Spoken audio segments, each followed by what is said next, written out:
Hello and welcome. Greetings from Germany. This is Silvi's Creative World. Today you see how to make these 3 cards.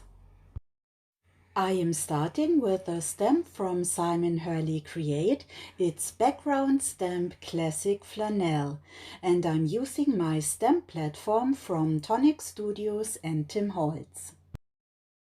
I'm placing my stamp on the paper. By the way, it's Multi-Techniques paper from Clairefontaine. Then I'm pressing the lid on the stamp and preparing my paper with anti-static powder. As I intend to heat emboss, I'm using Versafine-Inkpad in the color Onyx Black. If your stamped image doesn't work out fine the first time, you can repeat it as many times as you wish until you have a clear image. The embossing powder is from Wow. It's clear gloss superfine. I'm generously spreading it out over the whole image and then tapping it carefully off. With the heat tool, I'm melting the powder and you can already see the wonderful texture. I'm using my Big Shot and one of the dies from a set from Waffle flour.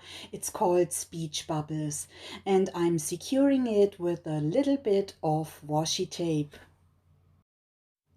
For some dimension, I'm repeating this step 3 times with white heavyweight cardstock. To give the speech bubbles a bit of color, I'm using blending brushes and ink pads from Simon Hurley Create. I'm starting with Bee Sting. Then I'm using Slippery when wet and then Later Gator. Make sure you really have a nice blend and take your time, repeat the step until you are really happy about the result.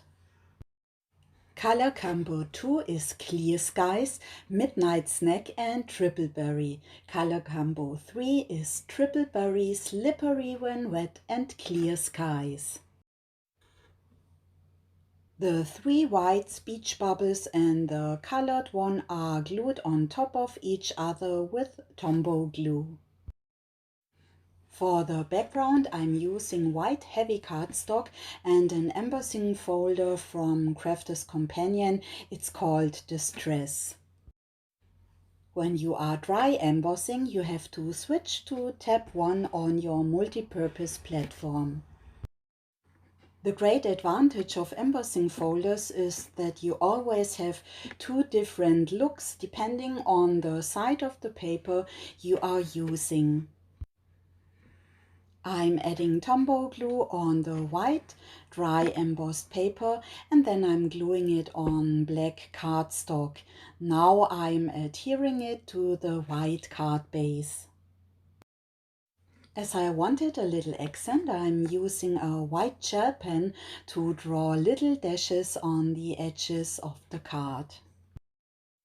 For the sentiment, I'm using a die set from Pinkfresh Studio.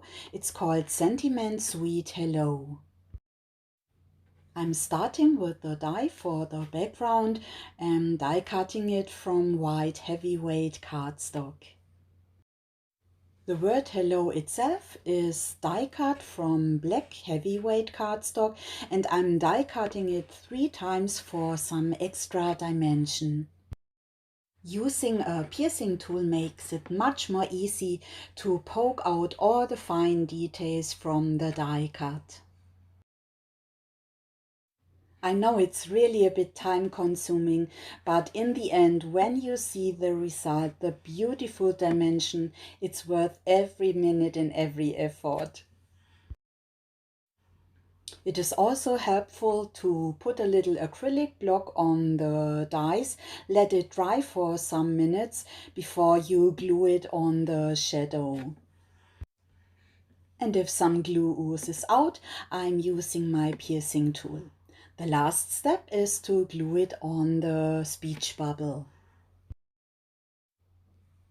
Thank you so much for spending your time with me. If you like my video, you can give it a thumbs up or you can subscribe. Wishing you a wonderful and blessed day. Bye.